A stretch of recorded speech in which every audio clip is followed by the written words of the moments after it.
Good afternoon, everyone. Kind of give it, let's wait a little bit before we get started. Want everyone to come in. Please excuse us for being a couple of minutes late. My apologies. Hopefully everyone is having a fabulous Thursday. How are you, Mike? I'm doing just fine. Thank you for asking. Been a busy week as always, right? As always. But I think I'm going to take an extra nap this weekend. All right, so numbers have gone up. Let me go ahead and share my screen. I'll do a quick intro and then we can get started. You can dive into the content.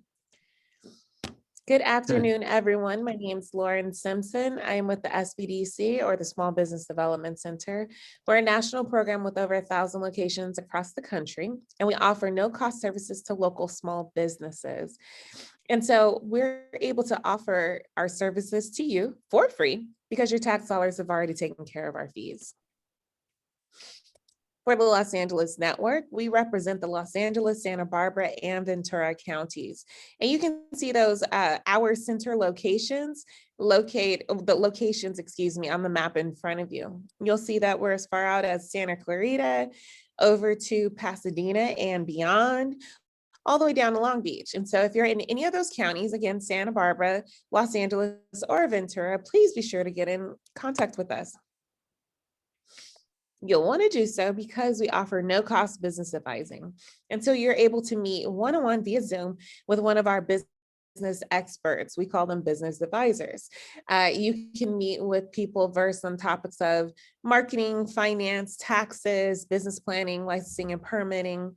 You name it, we've got it. You can even set an appointment with my colleague here, Mike, who is versed in all things, I believe. Not always. As well as engage in virtual trainings. And so it's much like the workshop you have joined today. So be sure to get in contact with us. You can call us by phone, 866-588-7232, or go online, smallbizla.org/new client.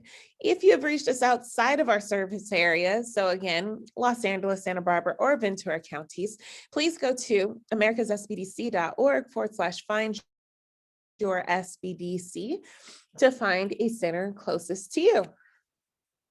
All right, let's stop the screen share. Quick housekeeping. Let's be sure to put all questions into the Q&A. Again, questions into the Q&A. I'm looking at the Q&A. Thank you, Wendy. She says I'm awesome and deserve as many extra naps. Thank you. Yeah. Let's put all questions into the Q&A, and then the chat will be reserved for any links or any information that Mike would like to share with you. And I will be sure to include a link to our YouTube playlist so that you can see past recordings. With that, I hand it over to you, Mike. Good afternoon. Good afternoon. GB is extremely busy today, so he won't be able to make it unless he shows up a little bit later. So with that, I have a library of content I can pull upon, and I've pulled out my small business tax workshop, and I'm going to share that with everybody. If there's a topic that you want to hear about, let Laura know. Put it in the chat room, and we can cover it. And if I don't have the knowledge, we'll find somebody who does, right, Lauren? So I do encourage you to go ahead and tell us what you want to hear about, okay? Small business taxes. We're coming towards the end of the year, things that you should know about. And this might be some basic for some of you. However, it's always good to go over it, all right? We have different types of structures. We have sole proprietorships, partnerships, LLCs, and the alphabet soup of corporations. If this is foreign to you in terms of these letters, that's okay. Don't worry about it. What these letters refer to is sections or chapters in the Internal Revenue Code. And the Internal Revenue Code is thousands and thousands of pages long. My book just on S corporations, subchapter S, is probably 1,000 pages long.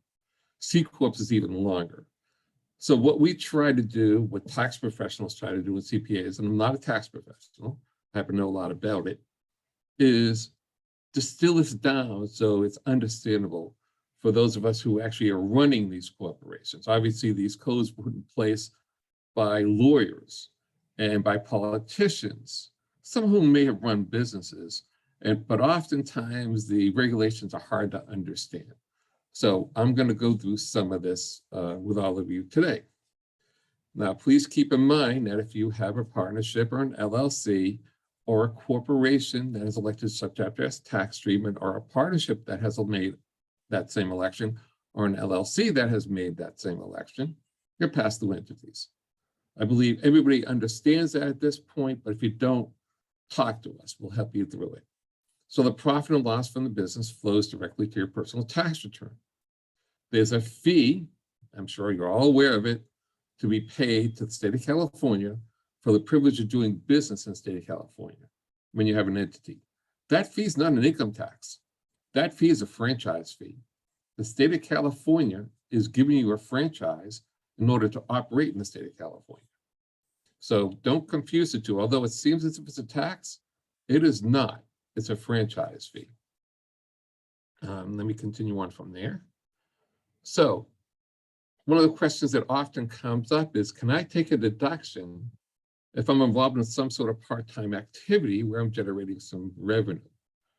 Well, the IRS has specific rules as to whether or not it is a business or a hobby.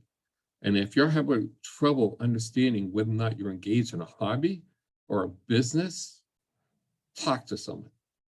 Do not assume that your part-time activity where you generate a little bit of money is necessarily a business. You might be doing gardening, and somebody might say, hey, you know what? I love orchids, and you might grow some orchids for somebody and then sell them to them. That doesn't necessarily make it a business, right? There's a lot of factors going into determining whether or not it's a hobby or business. Here we have somebody, a father and a son, doing some sky watching with a telescope.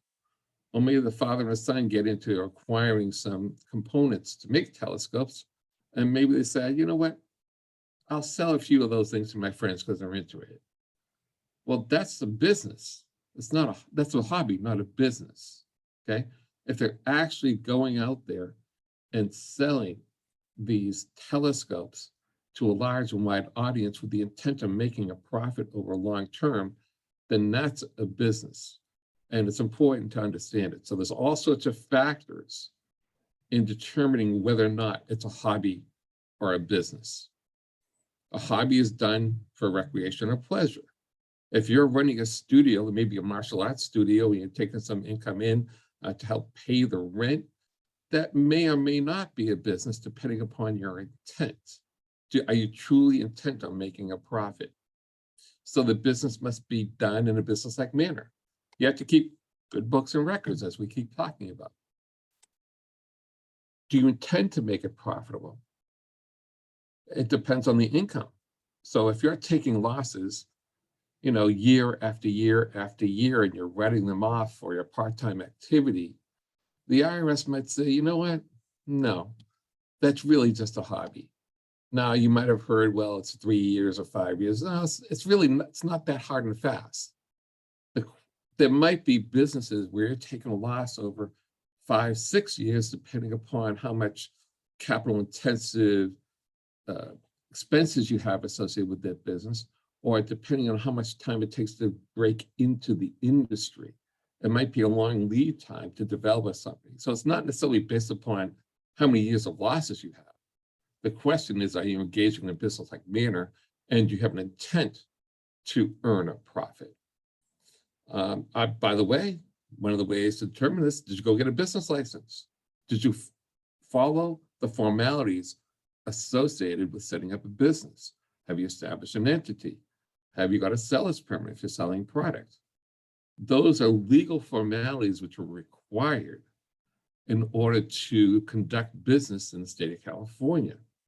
And if you haven't done those types of things, but you're still collecting some income, the IRS in the state of California might say, no, it's a hobby, because you didn't follow the formal manner of going ahead and establishing your business.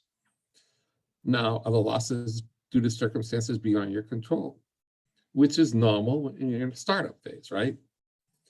Are you changing the way you do things in order to improve profitability? You realize, you know what? This isn't working all that way. Maybe I changed my hours. I'm changing my hours because the clients can't, they can't come at that time then when I want to do it. No one's coming at 3 o'clock on a Sunday afternoon. So maybe I have to change the hours where I'm operating my business in order to improve profitability. Okay.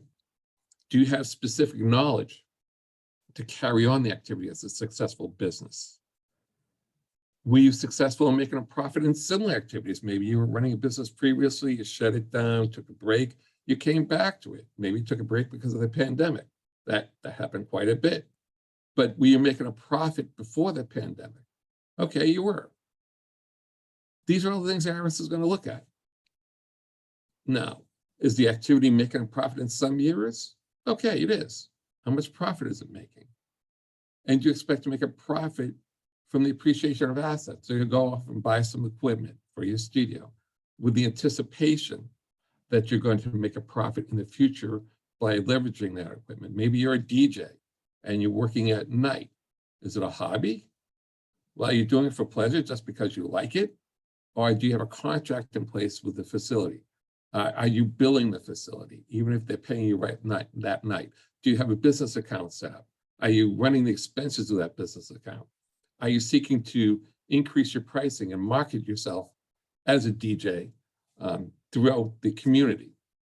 Well, then it's a business. But if you're doing it as a one-off every once in a while, IRS might say it's a hobby. Okay? So there are all types of taxes. I can't cover all these. There's obviously income taxes, there's employment taxes, there's self-employment taxes, excise taxes, sales and use taxes, real estate taxes, personal property taxes, and on and on and on. And this is not all of the taxes. This is just some of them. Just be aware that you have to pay these taxes depending upon what you're doing.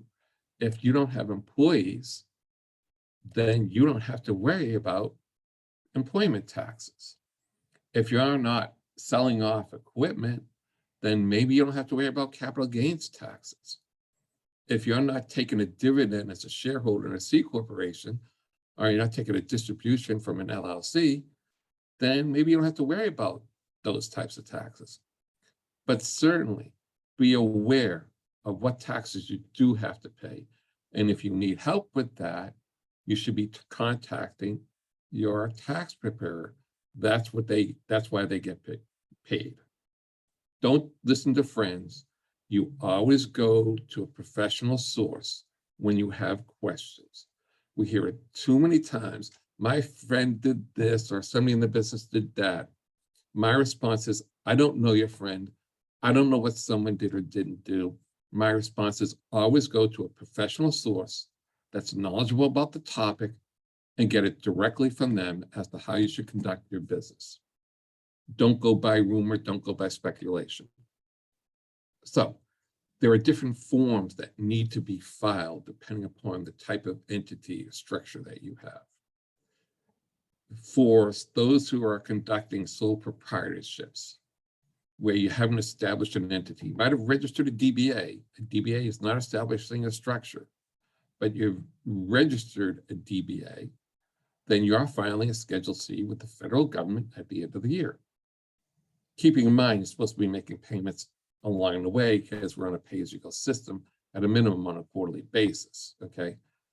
That form is Schedule C, which gets attached to your 1040. This is also applicable to those who have LLCs that are single owner LLCs, referred to as single member LLCs. The IRS doesn't recognize LLCs. The IRS recognizes sole proprietorships, corporations, partnerships, trusts, and some other weird stuff I don't want to go into, okay? So if you're a single member LLC, the IRS says, we don't recognize LLCs. We're going to treat you as a sole proprietor. Thus, you have to file a Schedule C. However, if you make an election as an LLC to be taxed under Subchapter S of the Internal Revenue Code, then you're going to file as if you're a corporation. It's a different form. A partnership files a 1065, the state form is 565. A partnership can also elect to be taxed under subchapter S of the Internal Revenue Code. And then you have all these corporations.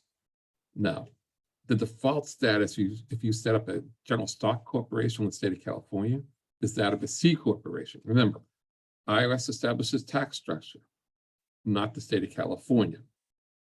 So if you're a C corporation, you file Form 1120, and the state form is Form 100. But if you're an LLC, partnership, or a corporation that has elected S status, then you file Form 1120S, and the state form is 100S. And of course, professional corps, B corps, social purpose, special purpose corps, close corps, they can all make the same election to be taxed under sub S.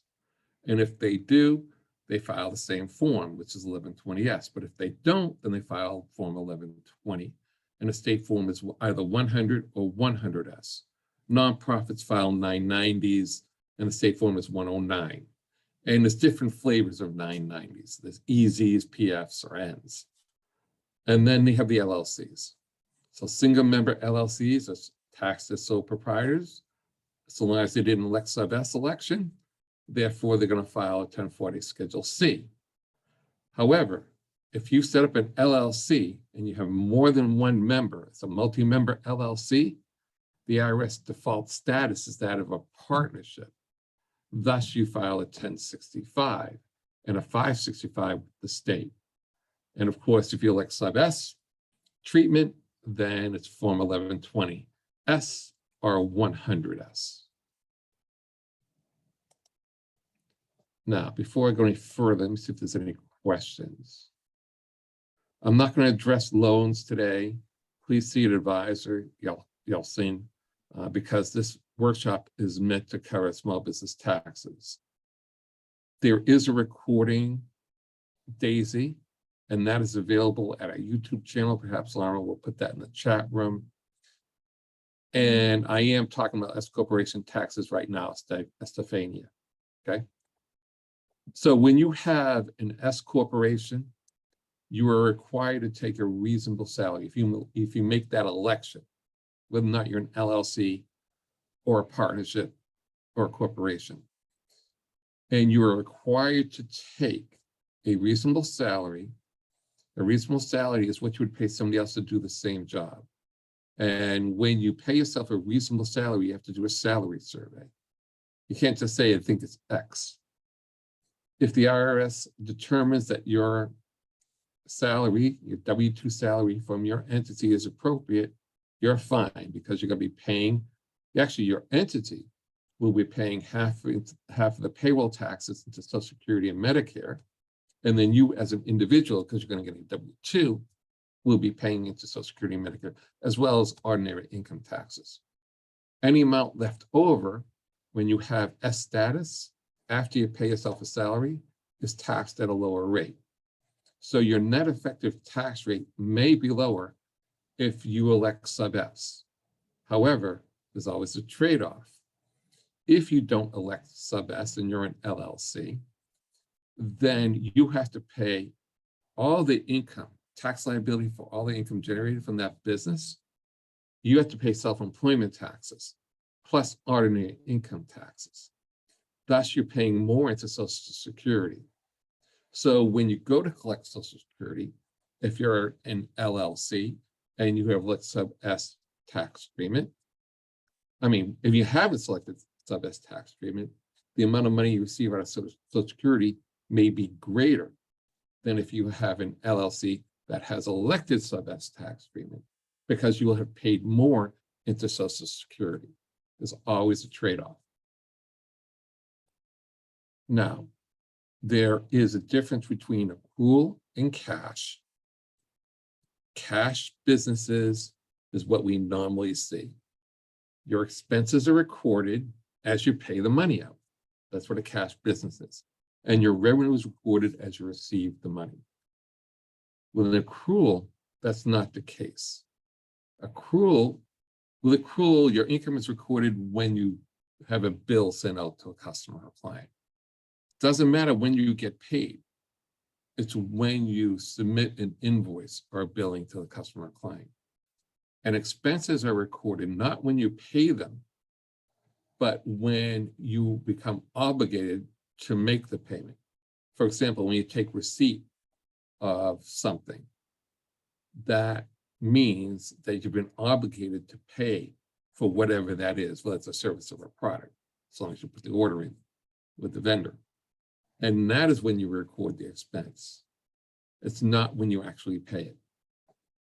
It's important to understand these timing differences, because certain businesses are required to report on an accrual basis to the IRS. If you have revenues of less than $25 million for the past 3 years, then you don't necessarily have to use an accrual base unless you have inventory. Inventory is extremely important to understand. And of course, you can switch from accrual to cash if you so choose to do so. Most small businesses that we speak to that don't have inventory usually use a cash basis.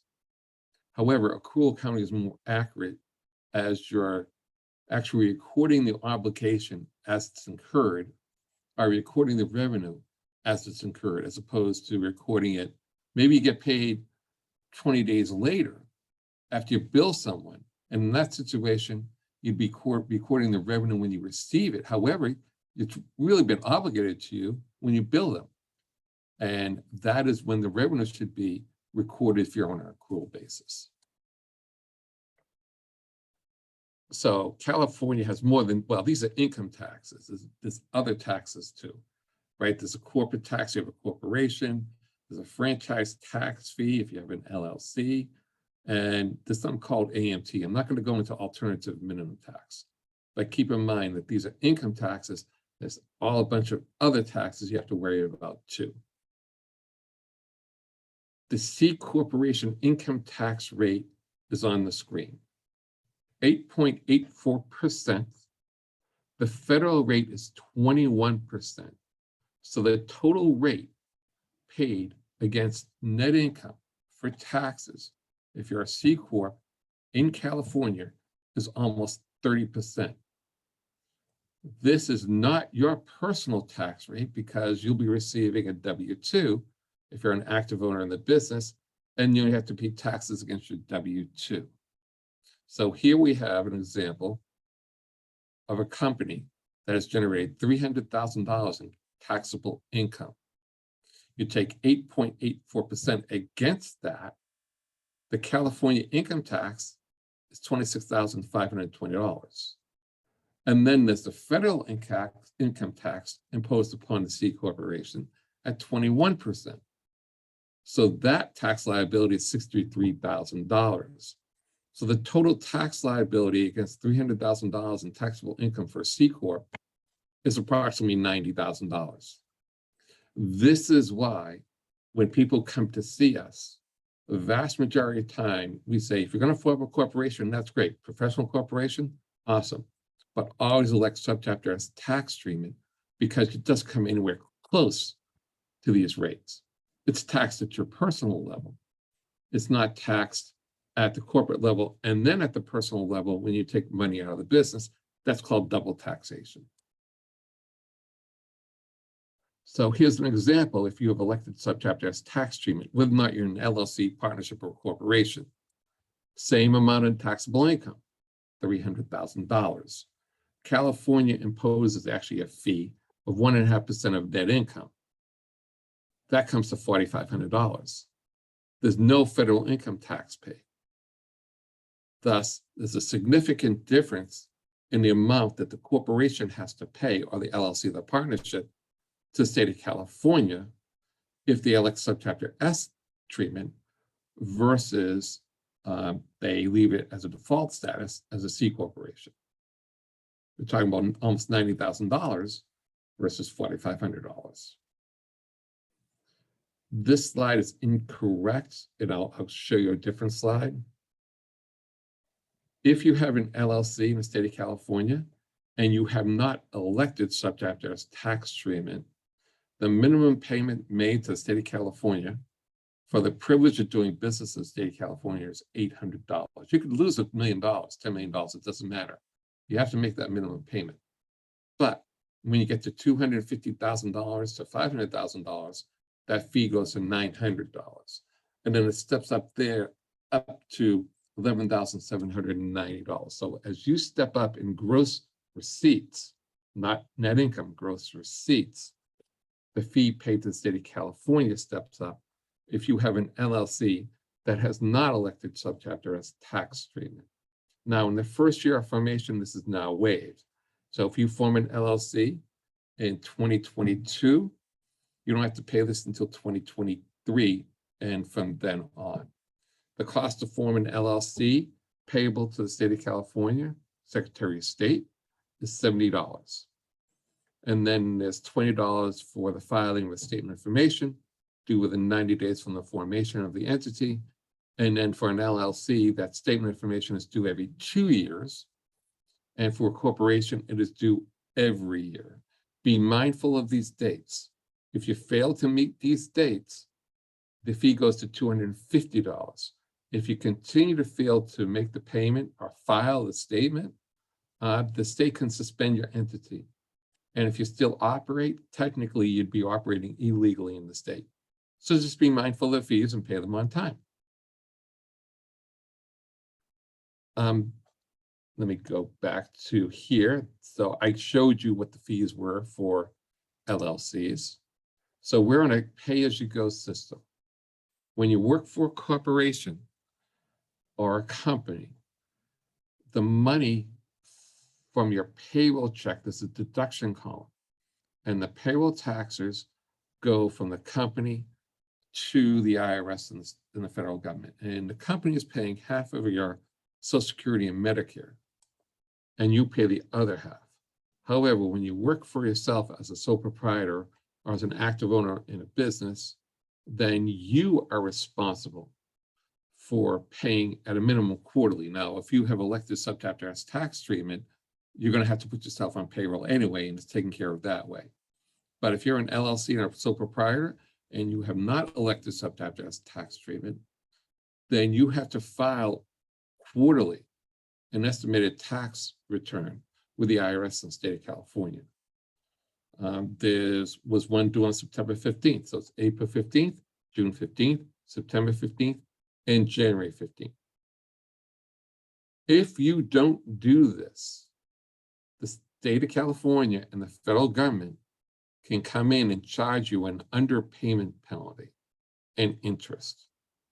The federal government still has to operate day by day, week by week, month by month. They still have to send out payments to all sorts of folks. They don't want to wait until the end of the year when you file your taxes to collect the money. We're on a pay-as-you-go system. That's the reason for it.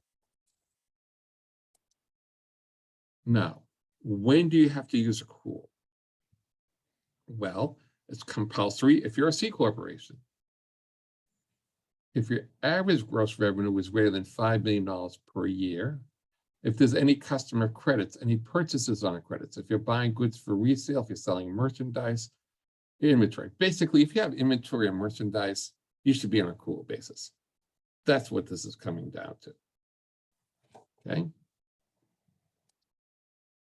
When you start up a business, there's organizational costs, such as small equipment. Maybe you have to train. I'm speaking to someone now that's going to start up a restaurant, a sushi restaurant in North Hollywood next year. Well, they're going to have to train the staff before they open the doors. They're going to have to recruit the staff, and they're going to have to train them for a month. They have to learn the menus. They have to understand how everything works. They have to understand the POS system. There's a number, they have to understand the procedures for cleanup, et cetera. So that staff is going to get paid for a month or 2 months before the business opens. So those training wages are part of the startup costs. You have to put up a website. You might have to do an event promotion, do a launch. All the costs associated with that is a startup cost. You have to develop a business plan. It's one of the things we help you do. We do that quite a bit, okay? You might have to do some product analysis. to determine whether or not the product you're selling is appropriate to go in the marketplace. You might have to travel someplace to determine whether or not this is the location where you want that restaurant or where you want to have your business. You might have to do some surveys, and you should be doing surveys, market surveys, determine if there's demand for your product or service. And there's feasibility studies. And you might be paying a director's fees to somebody helping you out. There's obviously legal and professional fees and licensing fees, and they have to buy office software and stuff. So all these expenses here are startup and organizational costs. These are deductible. And year one for the creation/buying business costs, there's a maximum deduction of $5K. In organizational costs, maximum deduction of $5K, $5K and $5K. It's just broken up between creation costs and organizational costs. Now there's some limits to here, right? So deductions are reduced by amount over $50K in each category. No deduction for total over $55K. Remaining balances amortized over 15 years. Don't worry about all this stuff. My point is keep track of it. Then bring it to your CPA and let them figure out how to prepare the taxes. But you do need to keep track of it, because if you're not keeping track of how much it costs to launch your website, then you're going to lose that deduction. That's my point. Keep track of everything that you do to start up your business so that your CPA can properly categorize it and get you a maximum deduction. Okay. So this was an example. Here we had creation costs of $8,000 and organizational costs of $2,000 for a total of $10,000. The maximum year one deduction for creation costs is $5,000. So although $8,000 was spent in creation costs, the maximum deduction is $5,000. So that deduction you can take in year one. But the remaining $3,000 has to be amortized as a deduction over 15 years, which equates to $200 per year. So you still get the deduction, it's just spread out. But for all the organizational costs would be deductible in year one. That's the point of this example. Now, what does gross receipts mean? Because remember I said the gross, if you have an LLC, the amount that you pay to the state of California is dependent upon gross receipts. So what does gross receipts mean? Or if you're a sole proprietor, what does it mean? Well, it means sales of product or merchandise, or all amounts for services, but it also includes if you received interest on something. This might be something on bonds, dividends, rents, royalties, capital gain, net income. All of these items are considered gross receipts for sole proprietors. Now, if you're subchapter S, corporation status, then you have to report them separately on your taxable return. And again, talk to a professional who understands these things. I'm going to stop there and look at the Q&A. I'm not going to cover EITC credits today. Please speak to an advisor, Nabil. Can you send a link for the loan? I'm not sure what link you're talking about. You still speak to an advisor. Can you get an example, Evan? An example of what? I'm not sure what you're referring to. So you record as revenue and then accrue for the cash later. Evelyn, speak to an advisor or a tax pro. If you have revenue for a business and you're on an accrual basis, you record the revenue when you send out the invoice or when you send out the product, not when you receive the money. That's called an accrual. Then when you receive the cash, you record it as cash and you relieve your receivable. That's how it works. I'm not sure what you mean when you say, what if we don't make a profit? That's a loss. If you have a loss, then you don't have to pay taxes against a loss. Evelyn, saying marketing is most expensive? Maybe, maybe not. It depends. It could be equipment. Is marketing deductible? Yes, it is. If I still work under a W-2, how would that work, Rhonda? I'm not sure what you mean by that. If you mean that you are an employee of someone else and you're taking a W-2, you can also start your own business. So you have to pay taxes against your W-2 that you receive from your current employer. If you elect subchapter as tax treatment, then under your own business, you also are required to take a W-2, and your business will be deducting payroll taxes and forwarding them to the IRS in the state of California. Plus, you will be paying taxes yourself against that salary that you've generated from your own entity. Let me continue on from there. So there's a category on your form that you fill out. The forms vary a little bit. So I went through all those forms earlier, but some of the forms may ask, what other income do you have? Well, there might be gas fuel tax credit for refunds. There might be interest on past due accounts receivable balances. Recovery of bad debt. So you've written off bad debt. Bad debt is people don't want to pay you. They've chosen not to pay you. So maybe you're on an accrual basis, you billed someone, it's happened to me, and they don't pay you. It happens. And no matter what you do, you can't get them to pay you. It may or may not be worthwhile to pursue them because they carry costs to do that. So maybe you make a business decision to write off the debt. Well, if you do that, great, but then the person comes back to you, you literally want something from you, needs something from you. And you say, okay, I'll take care of that, but you have to pay a past debt. I'm not going to take care of you until you take care of me. So they pay off the past debt. That means that's other income. It's income that you previously had written off. The IRS imposes taxes on forgiven debt. That wasn't true for PPP loans. Congress had to pass a special law to prevent the IRS from collecting taxes for forgiven PPP loans. If they hadn't done that, all of us who took PPP loans would have had to pay taxes on the PPP loans that we took when they were forgiven. So if you have an account that you owe money to,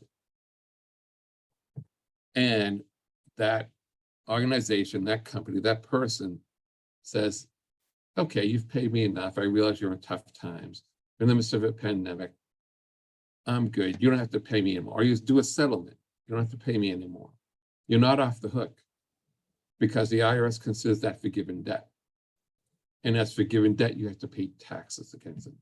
So if a credit card company charges off something, says can't collect from you, you still have to pay taxes against that. If there's a change in accounting method, so you go from cash to accrual, which generates possibly an adjustment to your income tax, to your taxable income, then you're going to have to pay taxes against that.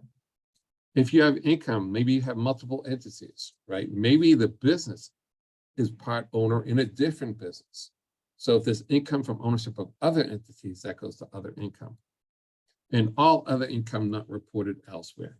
So you might have some scrap materials or obsolete inventory, and you sell it off. Well, that's other income. Perhaps you sell off a piece of equipment. So perhaps you sell off a vehicle. Vehicles don't last forever. They require repairs and maintenance, and you own it under your business. And you say, you know what, at this point, it's not worth repairing that vehicle anymore. I'm just going to sell it for whatever I can get for it and then go buy another vehicle. Well, okay, that's fine. That's great. You sold off the vehicle for whatever you can get for it. That's other income. So a sale of fixed assets is other income. Now, what are returns and allowances? On a typical income statement, you're going to see gross sales, discounts, returns and allowances, net sales, cost of goods sold or cost of service, gross margin. That's how income statements are structured. Okay, so sales returns are obviously goods that are returned to the seller for a refund, and this happens. If you're involved in e-commerce, maybe you've seen it. You say, oh, well, geez, someone returned that product. I wish they hadn't, but I have to give them a refund. So that's a return. And you refund them the money. Okay. Allowances are different. You're not refunding anything. They're like rebates, or someone does a volume purchase, or you're giving somebody a credit because they're dissatisfied with the customer service or there was a late delivery. That's an allowance. That's not a return. So here we have a company, a toy maker, Love Toys, toy stores, and they sell 500 helicopters for $20 each to Toy Town. So the toy maker gets $10,000 for those 500 helicopters. But Toy Town says, looks at them and says, you know what? Some of the pieces are broken. Not all the helicopters we received were in perfect condition. So we're returning 20 helicopters to you. Give us a credit for the $20 each. That's $400. So that's a return. Okay. So you can see down below, it says gross receipts, returns, and allowances. So the toy maker has had to record on their income statement a return of $400. That's what this is saying. Okay. Now, Toy Town sells 500 of these helicopters at $50, and they get $25,000. So Toy Town's making a good profit against because they bought them at $20 and they're selling them at $50. Awesome. Great. Now Toy Town says, you know what? We need more helicopters because there's high demand. So the toy maker says, that's fine. I'll send you back 20. I'll send you back 20. And that happens sometimes. But the point is, you need to record the allowances and the discounts on your income statement. That's what that's about. So what's inventory? Inventory is necessary to show income when the production, purchase, or sale of merchandise is an income producing factor. If you must account for inventory in your business, you must use an accrual method. That's mandatory. If you're selling bike parts, you have to keep inventory. If you're selling physical products, e-commerce, you must keep inventory. It's mandatory. And you must value your inventory at least twice a year, at the beginning, at the end of each tax year. You have to go out and take a physical count and know what your inventory consists of. And break it down by category or by SKU. I've gone over SKUs before. SKUs are stocking units. So I have 20,000 helicopters, and I have 15,000 model cars, and I have 12,000 robots. Whatever the toy manufacturer has to be counted at the beginning of the year and at the end of the year, minimally. I've been involved in inventory accounts my entire life. Used to do them, I set them up, and I had people count every month. It is that important because inventory gets lost, inventory gets damaged, inventory becomes obsolete. All sorts of things can happen in inventory. Do not store more inventory than you need to. That's just cash, just stuck on a shelf somewhere. I spoke to a woman 2 days ago who had to buy a bunch of inventory because of minimum order quantities. She bought $50,000 worth of inventory and she can't sell it all off at once. And she's saying, what am I supposed to do? I'm like, give discounts. There's only so much you can do. Raise your prices for what you are selling, okay? Offload it to farmers markets. Find other buyers. You know, be creative. Don't tie up your cash in inventory, but if you do have inventory, count it. Put processes in place to make sure you're not losing your inventory. It's something called shrinkage. It's really important to understand this, and the IRS makes you do it. It's important. If you have problems again, speak to a professional. Now, there's something called cost of goods sold. Now, I'm not talking about cost of service. If you have a service business, that's not cost of goods sold. That's cost of service. This is cost of goods sold. So how do you calculate cost of goods sold? Let's take a company that's just starting up. They have no inventory, and they say, okay, we're going to bring some inventory in now. We're going to bring in those helicopters. $2,000. Or we're going to make those helicopters, so we need to bring in some more material to make the helicopters. So we have to bring in some more material. Then we have to make the helicopters. We have to assemble them. Well, that's $4,000. And then we have some other costs like packaging associated with those helicopters. That's $500. So my total inventory value for that product is $6,500. You can assign other costs like overheads. I've been involved in this where you determine how much of the warehouse space or manufacturing space is involved in the production of the product. And then how much are we paying in rent, how much are we paying in utilities, and then you allocate the rent and utilities to the manufacturing space. There's a lot to it, okay? But it's something you have to do, especially for a much larger business, and I've had to do it many, many times. Now, what's our ending inventory? Well, it's $2,500. So we've purchased, somebody has determined my ending inventory. We went out and did a count.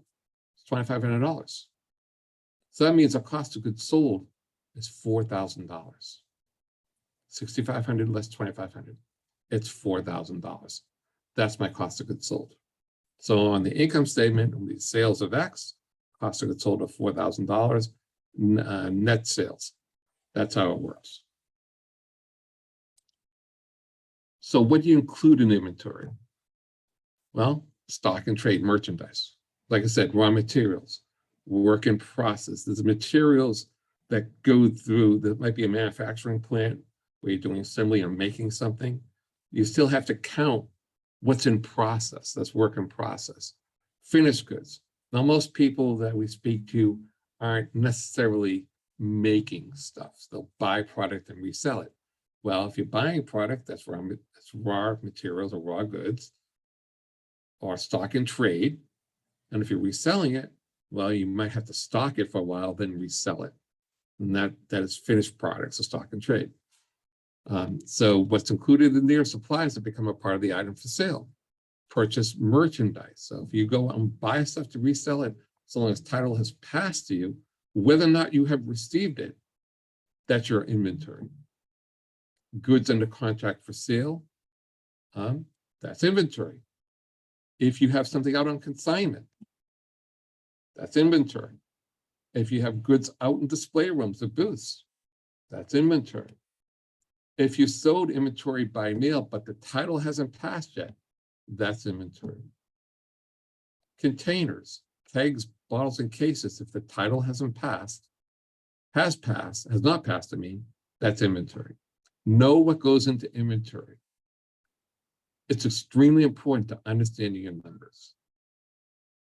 Well, what do you exclude from inventory?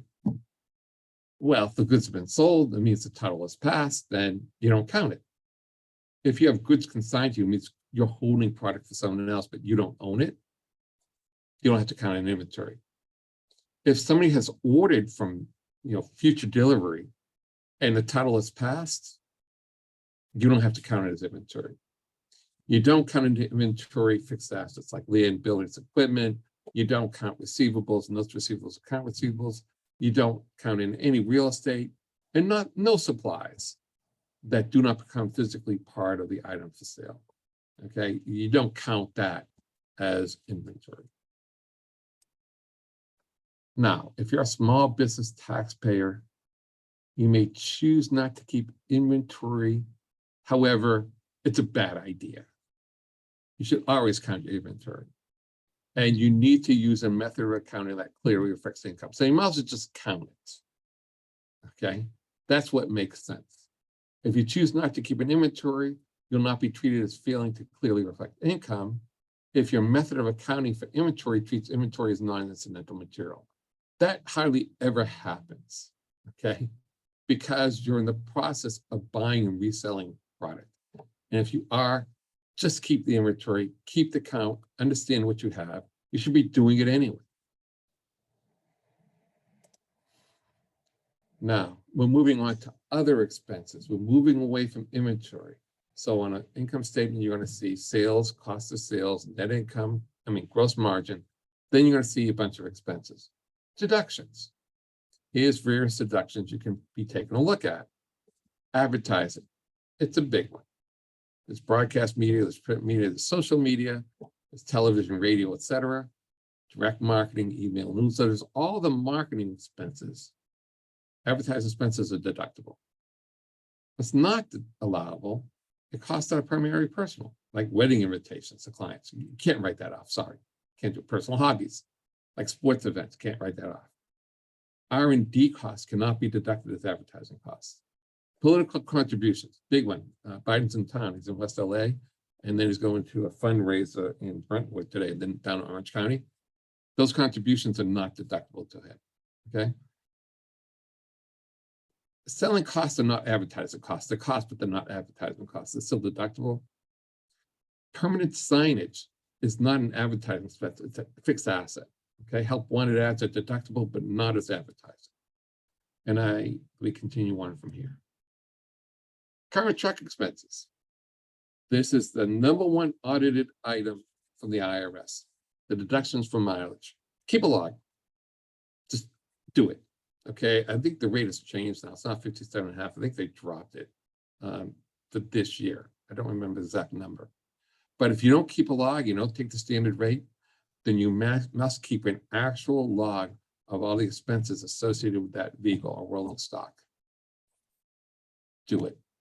I can't stress this enough, or else you will be subject to an audit possibly, and you might get in trouble with the IRS. Then we have commissions and fees. You might have an affiliate, you might have a salesperson helping you sell your product. Well, what you pay them is deductible. You might have a broker selling for you. There might be some finder's fees if you're hire someone to go help you raise money and the finder's fee paid. Legal referrals, fees for drop shippers, fees paid to managers, agents, bookers, affiliate fees. All these are deductible. They're all allowable under commissions and fees. Just keep a good record of it. Make sure you do it. Contract labor. Now, we've talked about this before. Independent contractors are tightly controlled in the state of California, because under AB 5, all workers must be employees. Thus, if you intend to hire a bunch of independent contractors, forget about it. The state of California has shut that down unless they meet a specific exception. It's called the ABC test. Is the worker free from the direction and control of the payer? Is the worker service outside the usual course of business? And is the worker customarily engaged in an independently established trade? Most of the people that you engage as workers will not meet this test. Thus, they will have to be W-2 employees, because the state of California is losing out on hundreds of millions of dollars for workers' comp and unemployment insurance for all the money, okay? So do not assume that you're going to be able to hire workers as independent contractors and not pay unemployment, workers' comp, health benefits. That's out the window now, unless they have their own business and they can prove it. That's the business to business exception. And you have to prove it, not them. There's a difference between tangible assets and intangible assets. Tangible assets is what you can touch. This is what's on your balance sheet, okay? Rolling stock, like vehicles, okay? Furniture and fixtures, buildings, computers and accessories, leasehold improvements, repairs and maintenance. That's all tangible assets. This has to be segregated on your balance sheet. Intangible assets is stuff you can't touch. You can't touch your brand value, but there's some value possibly to brand value. Customer data, software you develop, goodwill, patents, trademarks. This is intangible assets. So tangible assets has physical existence, it's depreciated, it's easier to sell, and the cost and value is easily determined. Intangible, there's no physical existence. It's amortized, not depreciated. There's a slight difference. It's not easy to sell, and the cost and value is harder to determine. But you need to know what it is on your balance sheet. Now, goodwill occurs when one company buys another company, and the difference in value. So let's say somebody buys another company for $5 million, but the assets only worth $3 million. That difference of $2 million is considered goodwill. I'm not going to go into depletion. This is for people who are mining and minerals and oil. So let's not worry about depletion versus depreciation. You should understand depreciation. And that this might be a separate workshop in and of itself. Just keep in mind, you need to segregate out your assets, your fixed assets by certain categories, such as software versus computers versus furniture and fixtures, because the useful life under the IRS rules is different than the useful life under book rules. So the IRS uses a different depreciation method than most companies will use. Most companies use a straight life depreciation. The IRS uses some sort of accelerated macros depreciation, which I'm not going to go into. But the point is, you need to understand what you own and how it's classified in order to have it properly identified and segregated. And it should be specifically identified down to a model number, description, when you bought it, how much you bought it for, where it's located. Because if you're audited, you need to pull out those records and point to it. There's the truck, there's the computer, there's the furniture, label it, put tags on it. And people do get audited. This goes into how macros is calculated. I'm not going to go into that today. And there's something called bonus depreciation, which is still in play. So if you buy a piece of equipment, you may be able to take additional bonus depreciation on your tax return. Again, talk to your tax advisor. We're running out of time, so I can't go into all this. Maybe we'll go into it deeper later. This is the calculation under section 179 of the Internal Revenue Code. It's detailed. I'm not going to go into this right now. Okay, so what I'm going to do is I'm going to stop the share. I'm going to look at the Q&A. So Lauren, if you could put the YouTube address in the Q&A or in the chat room so people know how to access these recordings. Emily, you have an S Corp but do not physically work there. Do I still have to take salary? Yes. It's not about where you work, Emily. It's the fact that you have an S corporation status. Thus, you're required to take a reasonable salary. Then we continue on. Do personal expenses such as purchasing cloths to attend meeting clients taxable? If you're buying product items to support your business and be charged off to your business account, not to your personal account, do not commingle business expenses with personal expenses. Let's see. Will I cover ERTC? I'm going to leave ERTC to GB. He's quite knowledgeable about that. And I'm going to provide this presentation to Lauren for anyone who asks for it. So with that, we've come to the end of the hour. I'm going to wish everybody a good day and thank you for joining me. We'll see you next week at 1 o'clock. Bye, Lauren. Thank you. Bye, Mike. Thank you.